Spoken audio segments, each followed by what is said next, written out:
warahmatullahi wabarakatuh. Selamat datang di podcast Sahabat Disdik, podcastnya Dinas Pendidikan Provinsi Jambi yang memberikan dan menyampaikan informasi seputar dunia pendidikan.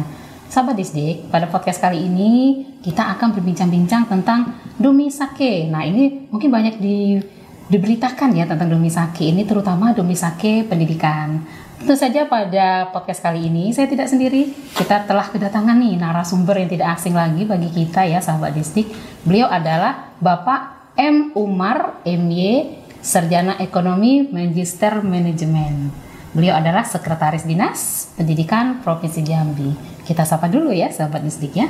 Assalamualaikum warahmatullahi wabarakatuh Bapak. Waalaikumsalam warahmatullahi wabarakatuh. Alhamdulillah, terima kasih Bapak telah mampir ke podcast Sahabat Disdik. Sahabat Disdik, sekedar informasi, beliau ini adalah wakil eksekutif produser dari podcast Dinas Pendidikan Provinsi Jambi. Seperti itu.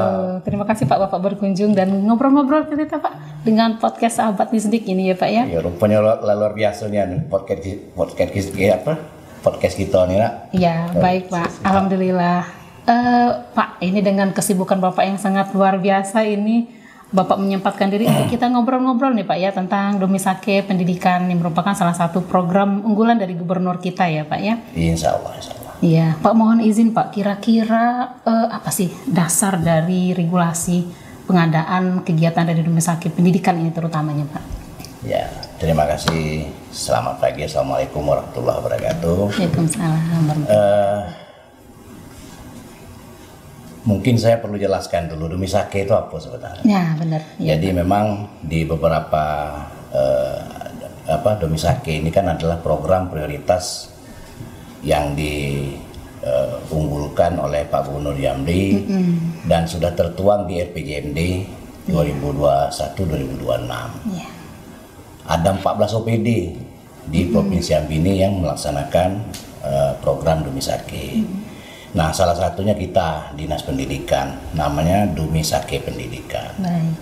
Di Domisake Pendidikan itu ada dua kegiatan ya Bu. Dua kegiatan. Yang pertama bantuan perlengkapan sekolah namanya. Baik. Jadi bentuknya itu tas, baju, sepatu, ikat pinggang segala macam itu. Yeah. Kemudian yang kedua adalah bantuan biaya pendidikan. Nah ini kita khususkan bagi peserta didik yang bersekolah di sekolah-sekolah swasta gitu. Nah ini ada dua bentuk program Domisake yang kita laksanakan. Nah, saya pikir itu gambaran umum Domisake Pendidikan yang kita laksanakan. Berarti Domisake Pendidikan ini meliputi bantuan peralatan sekolah, bantuan peralatan dan juga biaya pendidikan. Berbentuk SPP berarti ini Pak ya? Iya. Jadi saya jelaskan lagi yang pertama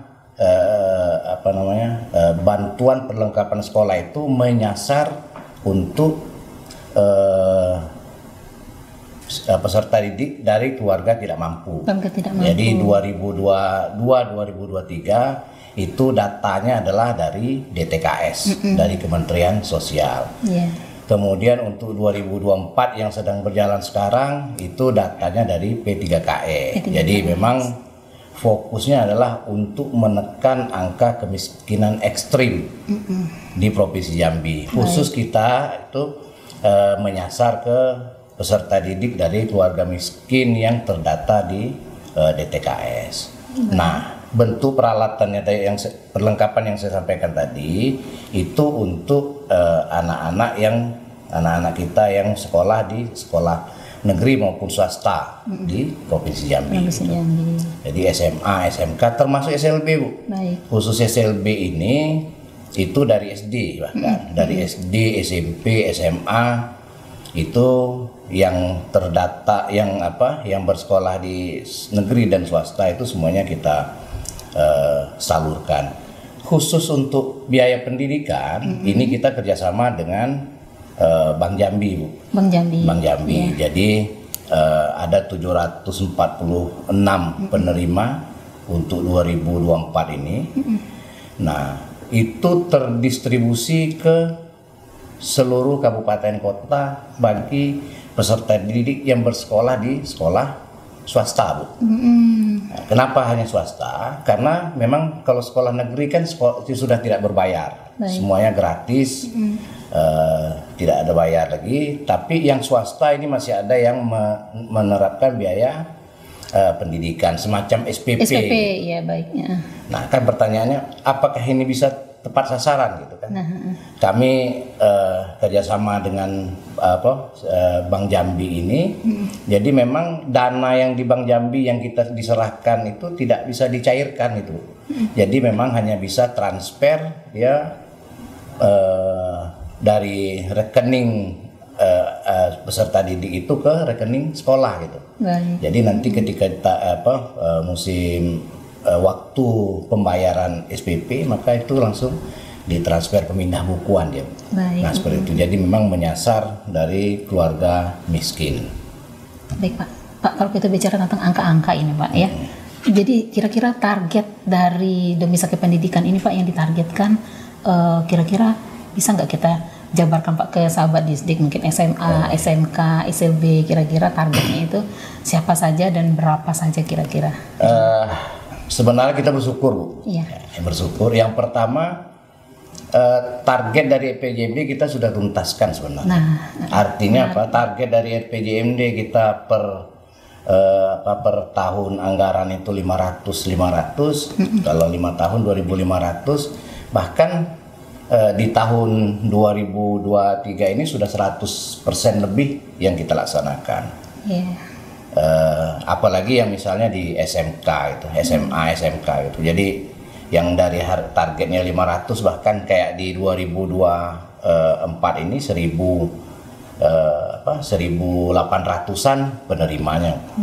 Padahal target 500 itu. Artinya secara perangkat daerah sesuai dengan beban yang dituangkan di RPJMD, kita Dinas Pendidikan sudah berhasil untuk melaksanakan dari sisi jumlah.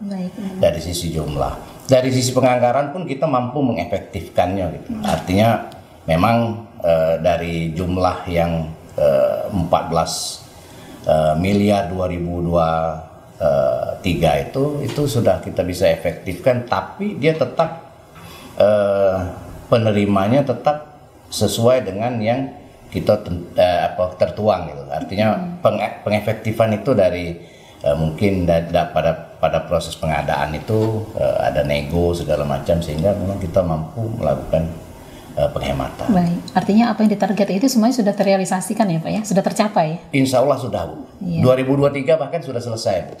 Kalau dari sisi target RPJMD, tapi kan kita tidak karena ini program prioritas, saya pikir tidak sekedar urusan mengejar target, tapi kita ingin bagaimana memang sesuai dengan arahan Pak Gubernur, memang ada tagline beliau itu semua harus sekolah. Gitu. Artinya memang dari situ kita Dinas Pendidikan juga hadir usia 16 sampai 18 tahun itu harus sekolah. Gitu.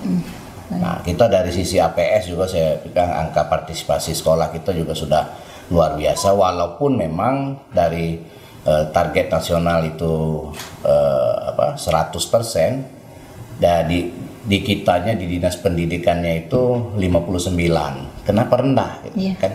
Kenapa rendah APS kita? APS ini bukan hanya SMA, SMK, bukan hanya SMA, SMK dan SLB yang usia 16-18. Tapi dia ada kontributor lain gitu. Kontributor itu yang dimaksud adalah anak-anak usia 16 sampai 18 yang juga bersekolah di pondok pesantren. Seperti itu. Kemudian juga ada yang di madrasah aliyah. Sehingga kalau itu combine dijadikan satu, maka sebenarnya ada sekitar 120%, 119% lah yang bersekolah di usia 16 sampai 18 tahun. Lalu muncul pertanyaan, kok lebih banyak kalau jumlah orang yang bersekolah dibanding dengan anak yang usia itu gitu. Nah, kan ini 119, harusnya kan cuma 100. Betul. Jadi setelah kita lakukan pengkajian, ternyata memang ada beberapa dari kita, mungkin sekitar 19% itu adalah yang awalnya tinggal di provinsi lain, di di kabupaten lain, bahkan ada beberapa mungkin yang di negara lain. Kemarin kayak salah satu peserta didik kita itu awalnya di Malaysia, Bu. Malaysia, kemudian pindah belajar di SMA di Provinsi Jambi gitu. Artinya itu kan usia 16 sampai 18 tahun yang bersekolah, tapi tidak terdata dia di 16 sampai 18 yang wajib bersekolah. Nah, saya pikir itu. Nah, berkaitan dengan tagline yang disampaikan Pak Gubernur, semua harus sekolah tadi, kita sebenarnya Dinas Pendidikan juga sangat mensupport itu. Buktinya dengan angka-angka PS tadi juga yang sudah kita tingkatkan dari tahun ke tahun. Saya pikir itu. Baik Pak. Nah jadi begini, bentuk bantuan ini kan berarti ada peralatan ya Pak ya, peralatan dan juga SPP gitu. Mungkin banyak dari sahabat Disdik ini ingin tahu gitu kan peralatannya itu apa-apa saja mungkin secara spesifik, dan SPP itu kira-kira besarannya kira-kira berapa biar tidak simpang siur mungkin informasinya seperti itu. Mungkin ada yang kok kami nggak dapat SPP, mungkin kan mereka itu bukan targetnya di sekolah negeri seperti itu, mungkin seperti itu Pak. SPP dulu saya jawab. Baik. SPP ini kan seksi, Bu, karena dia berkaitan dengan uang. Tapi sebenarnya ini tidak nampak, Bu, uangnya. Dia angka. Jadi dari kita transfer ke masing-masing rekening peserta didik. Nanti peserta didik itu nerima buku tabungan, termasuk ATM, Bu. Jadi sesuai dengan arahan Pak Gubernur, memang ATM ada kontroversi kemarin, ATM ini nanti digunakan anak-anak itu untuk kegiatan yang lain. Tapi kita sudah istilah saving block. Saving block itu artinya uang yang kita transfer ke peserta didik, besarannya itu tidak bisa diganggu, kecuali hanya untuk ditransfer ke rekening sekolah untuk pembayaran SPP. Nah, seperti itu ya Pak ya. Jadi Sobat Disdik itu bukan diterima masing-masing dibawa pulang gitu ya. Bukan dibawa pulang, jadi buku yang diterimanya itu nanti dia akan transfer ke rekening sekolah. Jadi kenapa ada ATM? Gitu. Nah, jadi ini sejalan dengan arahan Pak Gubernur, kita memang less cash ya. Mengurangi peredaran uang secara fisik gitu. Jadi arahan Pak Gubernur kalau bisa anak-anak kita yang sudah cukup umur itu bisa punya ATM. Fungsinya apa? Kita kan sudah banyak ATM yang setor tunai, Bu. Betul. Nah, setor tunai. Jadi misalnya anak-anak ini ada uangnya 20.000, 50.000, mereka bisa masukkan ke ATM itu, masukkan ke rekening itu. Nah, jadi untuk membudayakan menabung juga, saving ya Pak saving ya. Itu. Jadi, yakinlah karena ini sistem yang dibangun oleh pihak Bank Jambi ini juga sudah, saya pikir sudah sangat baik. Artinya walaupun dia masuk ke rekening melalui tabungan pribadi itu, tapi uang yang kita transfer itu tidak akan terganggu. Iya, baik. Berarti membangun karakter siswa juga ya Pak ya. Membangun karakter siswa. Jadi besarannya berapa kan? Nah, besaran ini Bu tergantung dengan sekolah masing-masing.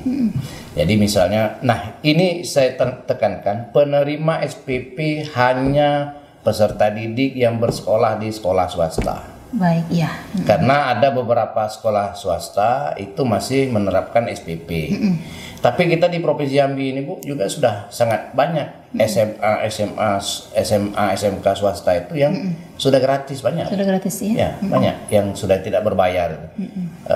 Artinya yang 746 penerima tahun ini adalah adik-adik kita yang bersekolah di sekolah swasta yang masih berbayar. Berarti edaran dari seluruh sekolah swasta ini dapat nggak Pak? Atau yang khusus sekolah-sekolah swasta tertentu? Dapat Bu, karena kan kita mendapatkan daftar nama ini kan dari sekolah Bu. Jadi berarti mengajukan sama sekolah gitu? Iya, kita surati seluruh sekolah untuk menyampaikan anak peserta didiknya yang tidak mampu untuk disampaikan ke kita. Nah, nanti kita proses validasinya itu baru di cross check dengan data DTKS-nya, Bu. Kalau memang ajuan dari sekolah itu dari keluarga miskin tapi dia tidak termasuk di DTKS, maka untuk sementara kita masih terpaksa kita delete dulu. Karena memang pemerintah berkomitmen untuk menekan angka angka P3K. Jadi angka P3KE. Nah, P3KE ini adalah kemiskinan ekstrim yang memang masih komitmen pemerintah untuk menekan itu. Nah, itu saya pikir jumlahnya ya variatif, Bu. Tergantung dengan besaran yang ditetapkan oleh masing-masing sekolah. Nah, itu memang sehingga proses pendistribusian kemarin juga agak lambat karena memang kita harus sesuaikan jumlah di masing-masing sekolah gitu. Data harus matang ya Pak ya. Ya, jadi kalau misalnya di sekolah itu 1 tahunnya itu 2 juta, maka kita transfer 2 juta. Iya. Kalau 2.400.000 maka 2.400.000 itu transfer. Jadi sesuai dengan besaran di masing-masing sekolah. Itu yang untuk SPP. Iya. Biaya pendidikan. Kemudian kalau yang untuk perlengkapan sekolah, ini ada 2 jenis, Bu. Nah, SMA, SMK di satu sisi, SLB di satu sisi. Seluruh penerima SMA, SMK, SLB itu menerima baju seragam, kemudian rok atau celana, kemudian cat pinggang, sepatu. Tas, nah itu seragam semuanya, Bu. Semua seragam, ya artinya baju putih, abu-abu, kemudian tas segala macam. Alat tulis juga mungkin Pak ya? Alat tulis, betul. Berarti 3 bawa badan aja di sekolah ya Pak ya? Ya, karena itu tadi misi sudah lengkap semua misi ya Pak Gubernur tadi, semua harus sekolah gitu. Karena kita di kewenangannya di 16 sampai 18 SMA SMK, maka kita menjaminkan seluruh adik-adik kita yang usia 16 sampai 18 itu harus sekolah gitu. Kalau yang tidak mampu, pemerintah hadir untuk memberikan bantuan dalam bentuk Dumisaki. Nah, itu dia. Khusus yang itu yang tadi seluruhnya SMA, SMK, SLB dapat yang seperti yang saya bilang tadi. Khusus adik-adik kita yang sekolah di SLB, selain dapat perlengkapan sekolah yang tadi yang sama semua itu seragam, perlengkapan itu juga mendapatkan alat tambahan ya Pak ya? Alat tambahan sesuai dengan ketunaannya. Jadi untuk tunanetra itu kita bantu dengan tongkat. Jadi untuk tongkat, kemudian tunarungu kita bantu bantu alat bantu dengar gitu. Alat bantu dengar, kemudian yang tunadaksa itu kita bantu dengan kursi roda. Kemudian kursi roda ini pun ada yang kursi roda yang pakai roda, ada yang untuk jalan itu yang kayak skrup namanya itu untuk jalan. Jadi memang karena disesuaikan dengan tingkat ketunaannya. Kalau memang betul-betul sudah tidak bisa jalan gitu, itu nanti kita pakai kursi roda. Tapi jadi yang memilih itu orang tua, Bu. Apakah dia mau pakai skrup atau atau kursi roda. Jadi tingkatnya ada yang sedang, yang ringan, yang sedang, yang berat gitu Pak ya. Dan itu pun tetap pilihan orang tua gitu. Oh, jadi orang tua bisa memilih orang tua bisa milih di antara kursi roda atau skrup itu. Karena orang tua yang paham betul tingkat disabilitas si anak itu sampai mana. Karena orang tua yang memang mengerti kondisi dari anaknya gitu. Berarti orang tua dilibatkan ya Pak dalam pemilihan peralatan bantuan untuk anak disabilitas ini. Khusus disabilitas ya. Jadi seluruh kita melalui kepala sekolah sebenarnya, karena kita memang koordinasinya dengan sekolah Pak ya. Kepala sekolah dengan sekolah-sekolah. Jadi kita minta ke seluruh sekolah itu untuk berkoordinasi dengan masing-masing orang tua. Iya, baik.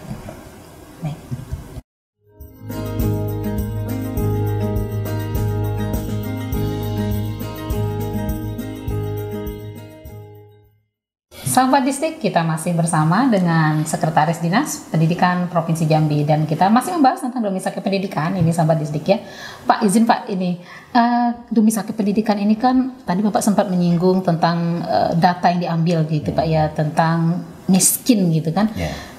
Ekstrem miskin seperti itu. Nah, ini mungkin banyak dari sahabat Distrik kita ingin tahu Pak, sejauh mana? Mungkin banyak sekali dari orang tua mungkin kok saya nggak dapet gitu Pak ya. Nah, itu sejauh mana sih Pak dikategorikan masuk ke dalam ekstrim miskin untuk peserta didik yang mendapat Dumisaki Pendidikan ini? Sebelum ke miskin ekstrim, sebenarnya kita di 2022-2023 itu menggunakan data DTKS, data yang dibangun oleh Kementerian Sosial. Baik. Nah, di dalam DTKS itu ada penerima PKH, kemudian PIP. Jadi semua data-data itu yang dikompilasi. Artinya gini juga, Bu. Bagi anak-anak yang sudah menerima, adik-adik kita peserta didik yang sudah menerima PKH dan PIP, maka dia sudah pasti tidak akan terima Dumisake. Gitu. Berarti tidak boleh double-double ya, Pak? Tidak boleh double-double. Nah, itu 2022-2023. Di 2024 datanya yang berubah, Bu. Karena memang arahan dari Bapak Presiden untuk menekan angka kemiskinan ekstrim. Nah, angka kemiskinan ekstrim ini kompilasinya itu adalah di Bapeda. Di Bapeda, angka kemiskinan itu kemudian disusun menjadi database untuk Provinsi Jambi, berapa yang akan diintervensi gitu.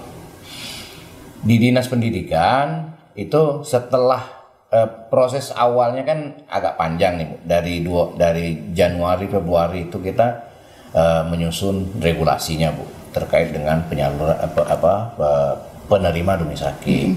Kemudian Maret April itu kita minta ke seluruh sekolah untuk mendata peserta didik yang memang dari keluarga miskin. Gitu. Jadi kan kenapa itu jadi kita minta? Sebenarnya kan kita bisa intervensi nih, tarik data dari P3KE clear.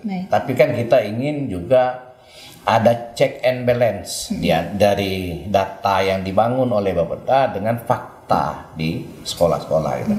Karena kan kepala sekolah dengan seluruh GTK-nya itu kan juga bisa melihat kondisi teraktual dari masing-masing peserta didik gitu. Maka dari itulah kita minta kepada seluruh sekolah itu untuk menyampaikan ke kita daftar nama peserta didik yang memang berasal dari keluarga tidak mampu. Keluarga tidak mampu. Ke sekolah kan tidak tahu dia daftar P3KE ini kan tidak tahu. Yang tahu kan kita. Maka kita minta dari seluruh sekolah itu untuk menyampaikan ke kita. Jadi seluruh daftar itu dihimpun menjadi satu. SDLB, SMPLB, SMALB, SMK dan SMA yang reguler. Itu nanti datanya seluruhnya kita padu-padankan. Jadi kita padu-padankan dengan data P3KE. Nah, dari data P3KE inilah nanti daftar nama yang disampaikan ini kita cocokkan gitu. Ketika dia sudah tidak menerima PIP, tidak menerima PKH, maka dia akan menerima bantuan Dumisake pendidikan dari kita. Baik. Artinya yang beredar rumor nih Pak, yang ini keluarganya kepala sekolah, ini keluarganya itu tidak benar Pak ya? Artinya tidak benar. Data ini sudah berlapis-lapis mengalami proses mekanisme seleksi gitu ya Pak ya? Atau memang kalau yang dapat keluarga kepala sekolah berarti kepala sekolah memang terdata di P3KE. Iya betul, iya betul. Tapi kami ada kejadian di 2023 kemarin itu Bu. Dari salah satu anak dari staf kita itu dikembalikannya Bu. Nah seperti itu. Dikembalikannya barang itu dan kemudian kita jadikan sebagai karena ini kan pelaporannya juga harus jelas, maka kita jadikan sebagai catatan dan itu dianggap sebagai barang semacam silpa gitu sehingga memang barang yang dikembalikan oleh orang tua itu masih tersimpan dengan kita, karena memang regulasi yang ada di kita ini ketika barang sudah kita sampaikan tapi dikembalikan itu belum ada Bu. Tapi barangnya kita simpan, karena orang tua menganggap kami kurang pas menerima gitu. Jadi banyak contoh lah yang seperti itu yang juga kita sangat apresiasi. Artinya dari masyarakat juga sudah paham bahwa ini memang pemerintah hadir untuk keluarga tidak mampu untuk menjamin mereka tetap bersekolah. Jadi yang staf-staf kita yang mengembalikan itu satu paket Bu. Berarti satu orang anaknya yang sekolah menganggap wah kami tidak kurang pas kalau mungkin ada yang lebih layak. Nah itu ada kejadian kita Bu. Pernah ada terjadi seperti itu ya? Ada kejadian yang mengembalikan. Baik Pak, ini terkait dengan tadi Bapak sudah menyampaikan ada proses penghimpunan data dan sebagainya gitu Pak, sampai tahap penyaluran. Nah ini kira-kira Pak tahapan dari mekanisme program Rumah Pendidikan ini bagaimana tahap pelaksanaannya Pak? Ya, mungkin lebih secara teknis mungkin yang paham itu adalah di bidang-bidang. Tapi secara umum saya gambarkan prosesnya itu mulai dari penyusunan regulasi. Itu bisa sampai 2 bulan. Regulasi itu artinya kita menyiapkan keputusan gubernur terkait dengan penerimanya, kemudian juga sekolah-sekolah yang akan menerimanya seperti apa, kemudian bentuk barang yang akan kita salurkan itu seperti apa. Gitu. Kemudian ada proses validasi data tadi yang saya ceritakan sampai dengan proses padu padan data itu juga memakan waktu sampai 2 bulan. Nah, kemudian ada lagi proses penyiapan barang itu kita berkontrak dengan pihak ketiga. Kemudian proses penyaluran. Nah, istimewanya kita Ibu, Dumisaki Pendidikan ini karena dia menjadi program pemerintah provinsi, gitu, maka memang kita mendapat semacam pendampingan gitu dari pihak Kejaksaan Tinggi. Gunanya apa? Ya kami menyadari ini potensi masalahnya tetap ada gitu. Potensi masalah seperti yang Ibu ceritakan tadi, kami kenapa tidak dapat? Gitu. Tahan Pak, potensi masalah nanti akan kita bahas sehingga memang kita memang memandang sangat penting bagi kita untuk mendapat pendampingan agar juga niatan kita yang baik itu bisa dilaksanakan dengan baik sehingga tujuannya juga baik. Gitu. Artinya banyak pihak-pihak yang dilibatkan bersinergi untuk pelaksanaan Dumisaki Pendidikan ini Pak ya. Banyak pihak yang memang berkolaborasi lah sebenarnya. Kita dari sisi pengada, kemudian dari sisi pendampingannya sehingga memang setiap program yang kita siapkan ini memang sampai langsung ke yang berhak. Artinya ini ada tahap penyusunan teknis ya Pak penyusunannya Bu, kemudian dimulai bulan Januari kalau nggak salah itu Pak ya. Januari, Februari itu penyusunan regulasi teknis segala macam. Maret, April itu padu padan data, kemudian Mei, Juni itu proses pengadaan, kemudian proses ini juga proses pendampingan kita minta sesuai dengan regulasi, sesuai semua yang kita kerjakan itu sesuai dengan aturan. Kemudian dari Juli kemarin itu kita proses penyaluran. Nah penyaluran ini memang istimewa nih. Jadi karena dia adalah program unggulan Pak Gubernur. Jadi Pak Gubernur berharap memang seluruh penyaluran di kabupaten kota itu beliau hadir gitu. Nah kita tahu Pak Gubernur luar biasa padat waktunya, terpaksa kita memang juga menyesuaikan dengan agenda-agenda yang kita komunikasikan dengan pihak protokol. Untuk 2023 kemarin alhamdulillah 11 titik maksudnya 11 titik 11 kabupaten kota itu hampir seluruhnya dihadiri oleh Pak Gubernur. Hampir seluruhnya dihadiri oleh Pak Gubernur. Hanya satu yang tidak. Itu Kabupaten Tebo. Di SMK 2 di Tebo di Rimbu Ujang. Itu Pak Gubernur sudah naik heli. Sudah naik heli sampai di Mersam karena cuaca tidak mengizinkan, terpaksa beliau putar. Karena itu berarti kendala teknis Pak ya. Bukan karena keinginan Pak Gubernur. Karena Pak Gubernur memang berharap karena ini program prioritas pemerintah, maka beliau langsung akan menyalurkannya gitu. Nah, itu hanya satu untuk 2023 kemarin. Ya kita berharap di 2024 ini juga Pak Gubernur bisa untuk menyalurkan ke seluruh kabupaten kota. Kita di 2024 ini sudah 4 kabupaten yang sudah penyaluran. Dimulai dari kabupaten Kabupaten Sarolangun, kemudian Kabupaten Muaro Jambi, kemudian Kabupaten Batanghari dan Kabupaten Merangin. Nah, kita berencana dalam waktu dekat juga akan menyalurkan ke 7 lagi ya. 7 kabupaten yang 7 kabupaten, 5 kabupaten, 2 kota yang belum kita salurkan. Mudah-mudahan bisa dalam waktu dekat, karena ini juga berkenaan dengan manfaat barang, Bu. Iya. Jadi ada beberapa awal tahun ajaran dan untuk menjaminkan bahwa memang adik-adik kita yang bersekolah di sekolah swasta itu memang sudah kita bayar, gitu. Karena kan itu penyaluran. Betul. Tapi secara teknis kita sudah terus berkoordinasi, Bu. Berkoordinasi artinya yang untuk proses penyaluran yang SPP, yang bantuan biaya pendidikan, kita sudah komunikasi dengan seluruh kepala sekolah swasta bahwa uangnya sudah kita salurkan gitu. Walaupun secara fisik seremonialnya belum, tapi barangnya uangnya sudah kita distribusikan. Termasuk yang 7 kabupaten tadi, 5 kabupaten 2 kota yang belum, itu sekolah-sekolah yang tidak menjadi titik penyaluran itu sebenarnya barangnya sudah sampai di sekolah, Bu. Sudah sampai. Seremonialnya aja belum. Iya, jadi yang belum ini seremonial. Nah, nanti memang mungkin konsepnya yang akan agak sedikit berbeda. Kalau yang sudah kan seluruh penerima kita kumpulkan di satu sekolah, gitu. Dengan barang yang belum masih dalam packingan gitu. Betul.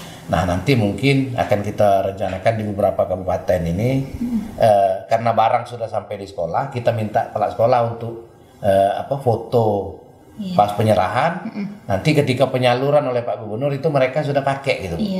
Jadi misalnya dia dapat baju, pakai baju, pakai celananya, pakai sepatu dan tasnya. Nah, itu yang hadir berbaris untuk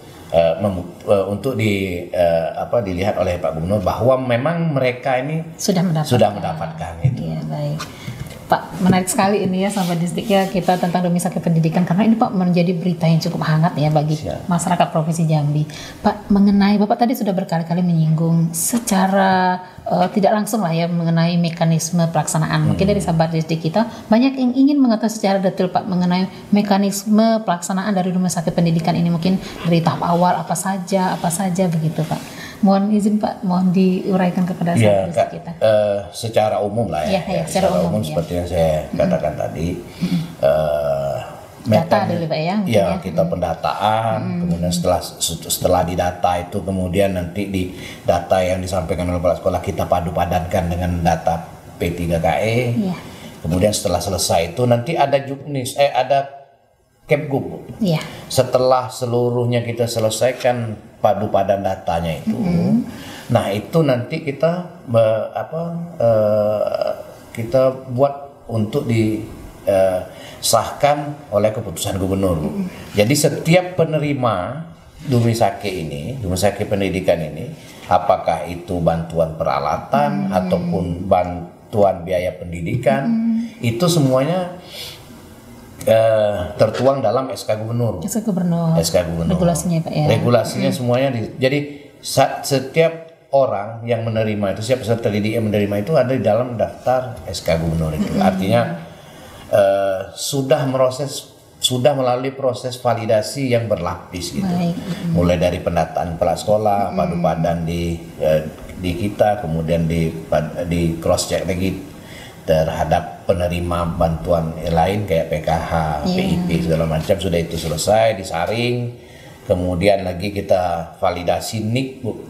Validasi NIK ya Pak ya. NIK, kemudian nomor induk siswanya. Jadi itu kita validasi semua. Setelah itu selesai, baru kita ajukan untuk proses untuk proses penerbitan keputusan gubernur. Nah, itu memang sering agak delay itu di posisi itu, karena kita memang harus meyakini bahwa data yang kita siapkan untuk jadi keputusan gubernur ini adalah memang sesuai dengan fakta yang di lapangan itu. Jadi itu yang proses yang cukup panjang ya sebenarnya prosesnya Pak ya. Termasuk penyaluran untuk biaya pendidikan itu ada MOU dengan Bank Jambi Bapak sampaikan tadi ya Pak ya. Kemarin juga ada melaksanakan MOU dengan Bank Jambi terkait dengan penyaluran yang itu tadi, penyaluran biaya pendidikan itu. Jadi memang untuk menjaminkan bahwa pertama ini tepat sasaran, Bu. Tepat sasaran. Kemudian juga MOU ini adalah untuk menjaminkan yang saya bilang tadi, safe blocking itu, bahwa pihak Bank Jambi itu akan mengunci dana yang kita transfer itu hanya untuk biaya pendidikan, hanya untuk SPP gitu. Tidak bisa digunakan oleh pemegang buku itu untuk kegiatan yang lain-lain. Emaknya mungkin ke pasar belanja itu nggak bisa, nggak mungkin bisa, karena pasti dia dikunci dan tidak bisa dicairkan dalam bentuk uang. Iya, betul. Jadi dia memang hanya transfer gitu. Baik, Pak. Nah, kalau ada yang nakal-nakal coba dijadikan apa kayak sekarang ini kan m-banking misalnya, itu tidak akan mungkin bisa ditransfer itu karena ada sistem yang dibangun. Terlock, Pak ya. Terlock, safe blocking istilahnya kan. Namanya, Pak, ya istilahnya itu, jadi memang terkunci hanya untuk pembayaran SPP. Iya, luar biasa. Ini menarik sekali, sahabat Disdik. Artinya ini sudah melalui sistem yang sedemikian rupa dirancang ya, Pak ya. Jadi tidak asal-asal seperti beredar gitu ya. Baik, Pak. Karena memang yang pertama tujuan kita kan seperti arahan Pak Gubernur itu semua harus sekolah. Ya, jadi kita merata memang ya, Pak, ya. itu dari posisi itulah kita, maka ya semua harus sekolah ini. Semua anak kita harus menjaminkan bahwa mereka juga harus sekolah. Jadi tidak ada alasan untuk tidak sekolah ya, Pak ya. Untuk sekolah, dan dengan niatan Pak Gubernur yang tulus seperti itu, maka saya pikir kita juga harus memberikan yang terbaik kepada seluruh peserta didik penerima manfaatnya. Nah, yang terbaik itu seperti apa? Ya seperti tadi kita minta pendampingan agar ini tepat sasaran, regulasi tidak melenceng dari regulasi yang ada, kemudian dari sisi penyaluran itu juga tidak terkendala gitu, apalagi yang sering seksi itu saya bilang tadi SPP tadi. Jadi SPP ini kita minta berulang-ulang kita koordinasi kemudian rapat-rapat sehingga muncul momen MOU, perjanjian kerjasama antara Dinas Pendidikan dengan Bank Jambi yang untuk penyaluran bantuannya itu. Pak, kalau kita bicara tentang program ini pasti tidak luput dari namanya potensi masalah gitu. Bapak tadi sempat menyinggung sedikit. Lanjutkan Pak, kira-kira apa saja potensi permasalahan yang akan muncul dari program ini, Pak? Niatan baik ini selalu kan. Tapi yang jelas begini, Bu. Kami memandang sebenarnya ini persoalan dengan hanya sosialisasi. Kalau setiap program ini kita sosialisasikan dengan baik, dengan disampaikan secara kontinu ke seluruh masyarakat, saya pikir dia tidak akan menjadi potensi masalah. Ya, Pak, ya. Nah, di antara itu memang kami memandang misalnya karena ini dikelola oleh manusia, bisa jadi terjadi human error. Iya, betul. Ya. Bisa jadi misalnya data-data yang kita bangun ini, yang kita buat dari database itu bisa jadi terjadi kekeliruan. Terjadi kesalahan nama segala macam. Kemudian kita ada kejadian, Bu, antara nama dengan NIK yang di daftar kita itu beda dengan yang dikirim kita yang KTP itu. Ada kejadian. Ada ya, Pak ya. Tapi kita koordinasi, kita minta kepala sekolah untuk peserta didik itu untuk berkoordinasi dengan Dukcapil, sehingga insya Allah alhamdulillah itu juga bisa kita atasi. Artinya potensi-potensinya seperti itu. Mungkin kendala geografis mungkin bisa juga ya, Pak ya. Mungkin dari Sabah sisi kok kita ramai dapatnya. Karena uniknya Jambi kan itu. Iya, betul. Kita kan ada pegunungan, ada dataran bergelombang, kemudian sampai ke pantai berlumpur. Di Tanjak Barat, Tanjak Timur. Sehingga memang sekolah-sekolah kita juga ya luar biasa. Kalau di Sadu ada SMA 6 itu yang memang jalur tempuhnya luar biasa. Kemudian ada di Merangin di SMA 15 itu daerah Jangka Timur juga luar biasa. Ada SMA di Limbu-Dubu Mengkuang. Jadi memang luar biasa distribusi sekolah-sekolah kita yang luar biasa, sehingga memang juga menjadi potensi masalah bagi kita terhadap pendistribusian barang-barang perlengkapan tadi. Tidak dipungkiri juga mungkin keterbatasan personil barangkali ya Pak ya. Bisa nggak jadi potensi masalah? Jadi Pak? menyikapi ini kan sudah tahun ketiga kita pendistribusian, menyikapi tahun pertama, tahun kedua ini sepertinya kawan-kawan di bidang ini menggunakan jasa apa namanya? Ekspedisi. Itu. Jadi, untuk mengatasi itu Pak ya? Untuk mengatasi keterbatasan personil jadi, itu ya Pak ya? keterbatasan personil di kita itu jadi pakai jasa ekspedisi, artinya dari pihak penyedia itu langsung berkoordinasi dengan pihak ekspedisi untuk menyampaikan sejumlah barang perlengkapan itu sampai dengan sekolah tujuan gitu. Jadi nanti masing-masing murid sekolah itu yang akan mendistribusikan ke peserta didik gitu. Jadi kita jamin sampai sekarang belum ada keluhan Bu, insya Allah. Alhamdulillah ini karena berkat kerjasama seluruh tim dan yang sudah didistribusikan itu alhamdulillah itu sudah sesuai. Ini ada potensi juga Bu, potensi masalah seperti ini kan. Misalnya baju, ini kan sudah diukur, misalnya kan sudah sesuai dengan standar umum gitu, ada S, M, L, XS, SR, kemudian celana juga gitu ukuran 34, 32, 30 gitu kan, itu kan standar umum ukurannya. Nah sepatu juga gitu 38, 39, 40, 41 gitu. Nah daftar itu diisi oleh orang tua. Diisi oleh guru melalui dia peserta kepala sekolah yang isinya melalui koordinasi dengan calon penerima. Jadi, itu tadi yang balik ke belakang dikit tadi, kenapa lambat proses SK terbit juga karena itu menyocokkan ukuran sepatu, celana. Sampai sedetil itu ya Pak ya. Luar biasa. Dari kondisi ini kita di 2023 kemarin ada satu yang kami dapat laporan itu dari adik-adik kita yang di SLB itu kebesaran ukurannya Bu, kebesaran jadi harusnya diterimanya itu M atau L gitu, dia terima XL.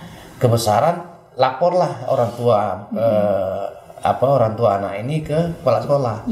Jadi kepala sekolah ditawarkan mau ditukar atau gimana? Sudahlah Bu, anak saya nanti juga besar gitu kan. Artinya ada beberapa kejadian yang seperti itu gitu. Ini juga menjadi potensi masalah. Nah kalau tahun ini ada masalah sedikit lagi Bu, potensi lagi saya pikir ada calon penerima yang meninggal dunia. Oh berarti itu kendalanya Pak ya? Yang datanya yang sudah ada. Kita sudah data, sudah kita SK-kan gubernur, kemudian calon penerima ini meninggal dunia. Oh iya, dari SLB kok nggak salah itu Pak ya? Iya Bu, meninggal dunia artinya kan barangnya sudah kita siapkan. Nah ini nanti kami juga barang sudah ready semua. Berarti gimana tuh Pak? Nah ini yang kita nanti koordinasi dengan pendampingan, kemudian juga dengan inspektorat prosedur yang seperti ini gimana? Karena tidak ada ya di regulasi. Belum ada memang regulasi yang kita, karena ini masih proses penyempurnaan juga. Jadi belum karena belum kejadian belum terpikir. Gitu. Nah ini kan mudah-mudahan nanti kita dalam penyusunan regulasi berikutnya kita bisa memasukkan sesuai dengan yang kejadian yang sudah. Jadi ketika tidak bisa nerima seperti itu dengan kondisi-kondisi tertentu, itu apakah barang kita kembalikan atau kembalikan ke negara atau memang jadi aset atau gimana gitu. Ini yang belum clear atau kita karena barang sudah kita beli kita kasih orang tua gitu. Tapi ini belum karena kita menyesuaikan dengan regulasi dan petunjuk dari dari pendampingan atau memang dari inspektorat. Pak, kita bicara tentang yang sudah terrealisasi ini Pak ya. Kira-kira rekapitulasi dari realisasi program Lumisaki ini sampai Agustus ini kira-kira sudah sampai di mana ini Pak? Iya, kalau 2023 sampai dengan 2023 itu kan sudah ada 10 ribuan peserta didik yang menerima. 2024 ini Pak? 2024 ini data di kita itu 5.323. 5323 orang yang 5232 ya. 5.323 232 orang penerima. Penerima, dan itu di 4 kabupaten itu sudah didistribusikan semuanya, Bu. Tapi di antara 5.000 penerima ini seluruhnya itu sudah nyampe di masing-masing sekolah, Bu. Tinggal mungkin dari masing-masing sekolah ini menunggu momen mungkin kapan memang harus disalurkan ke penerimanya. Jadi untuk 2024 itu kita ada 5.323 orang penerima bantuan perlengkapan, ada 746 orang penerima bantuan biaya pendidikan yang SPP tadi. Nah itu, Bu. Untuk di 4 kabupaten itu bantuan pendidikan sudah kita serahkan juga, Bu. Baik, wah ini luar biasa, sahabat Disdik. Artinya Domisaki pendidikannya sudah luar biasa disiapkan, disalurkan gitu Pak ya. Pak, kira-kira Pak ada tidak himbauan Bapak terhadap peserta didik yang menerima Domisaki pendidikan ini sebaiknya bagaimana ini dia dalam kebijaksanaan mereka dalam menerima ini, harapan Bapak seperti apa sih kira-kira Pak? Ya, kami kan ini menjalankan amanah Pak Gubernur, menjalankan amanah RPJMD untuk menjamin seluruh usia 16-18 itu bisa bersekolah. Nah, pemerintah hadir untuk memberikan bantuan Domisaki pendidikan dalam bentuk perlengkapan dan biaya pendidikan. Nah, kita berharap tentu dengan adik-adik kita yang penerima Domisaki ini bisa memanfaatkan semaksimal mungkin. Bisa memanfaatkan sebanyak mungkin, kemudian juga ya tetap fokuslah belajar, karena belajarnya adalah kunci suksesnya, Bu. Harapannya seperti itu ya Pak ya? Harapannya seperti itu. Mudah-mudahan ini juga bisa menjadi tambah semangat gitu Pak ya? Meningkatkan semangat bahwa, dan yakinlah pemerintah hadir untuk menjamin seluruh anak-anak kita usia sekolah itu bersekolah. Baik. Close statement nih terakhir ini Pak ya, Pak, himbauan Bapak selaku mewakili dari pemerintah daerah Provinsi Jambi terkait program Domisaki pendidikan ini Pak, apa yang Bapak himbau terhadap masyarakat Provinsi Jambi terutama dari sahabat Disdik kita Pak? Saya berharap begini, Bu, ini program-program pemerintah, kita di Dinas Pendidikan itu bentuknya penyaluran Domisaki pendidikan, ini bisa menjadi pemicu bagi karena memang masih ada beberapa persen itu yang tidak melanjutkan sekolah, tamat SMP, sederajat itu tidak sekolah karena alasan itu tadi. Pertama alasan biaya, kemudian alasan jangkauan. Pemerintah sudah hadir di kedua sisi itu. Dari sisi biaya kita hadir dengan sekolah, dengan bantuan biaya pendidikan, kemudian perlengkapan. Dari jarak kita juga sudah mendirikan beberapa USB, unit sekolah baru di daerah-daerah yang memang terjangkau. Artinya tidak ada lagi alasan bagi anak-anak kita untuk tidak sekolah. Artinya tidak ada lagi niat alasan itu, karena memang semuanya sudah terpenuhi. Kalau dulu kita sekolah itu harus pakai perahu. Ya.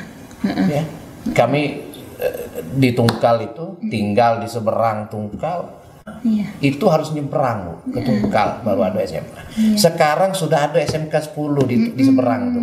Artinya yang di seberang sudah kita fasilitasi dengan sekolah, dengan seperti itu. Sama dengan anak-anak kita yang di Teluk Rendah, di Tebo itu. Dulu kalau harus sekolah itu harus jalan dulu. Jalan sampai ke SMA di Sungai Bengkal. Tapi sekarang kita hadir SMK 10 Tebo, ada di Teluk Rendah. Artinya seluruh warga yang itu bisa bersekolah di situ. Artinya dari sisi pembiayaan pemerintah sudah hadir, dari sisi jarak pemerintah sudah hadir. Tinggal memang yang seperti tadi, sosialisasi kita ke seluruh masyarakat bahwa sekolah itu adalah sudah menjadi kebutuhan, dan sudah seluruh anak-anak kita idealnya sudah bersekolah, karena memang pemerintah sudah hadir menyediakan kebutuhan-kebutuhan mereka. Sudah sedemikian rupanya pemerintah kita menyiapkan untuk kebutuhan sekolah ini ya Pak. Jadi tidak ada alasan untuk tidak sekolah begitu ya. Baik. Baik, ya, siap. Menarik sekali pembicaraan kita, sahabat Disdik. Kira-kira itulah perbincangan kita dengan Sekretaris Dinas Pendidikan Provinsi Jambi. Terima kasih Bapak atas waktunya dan bincang-bincangnya. Sehat selalu, semangat selalu ya Pak ya. Mantap. Ya, terima kasih Bapak. Baik sahabat Disdik, itulah bincang-bincang kita dengan Sekretaris Dinas Pendidikan Provinsi Jambi. Terima kasih telah menonton channel YouTube Dinas Pendidikan Provinsi Jambi. Jangan lupa di like, komen, share, dan subscribe ya. Mohon maaf apabila ada kesalahan dan kekhilafan. Saya Diani Hafidariza dan juga tim podcast BTIKP Dinas Pendidikan Provinsi Jambi. Kami pamit undur diri. Wassalamualaikum warahmatullahi wabarakatuh. Waalaikumsalam. Terima kasih Bapak. Siap.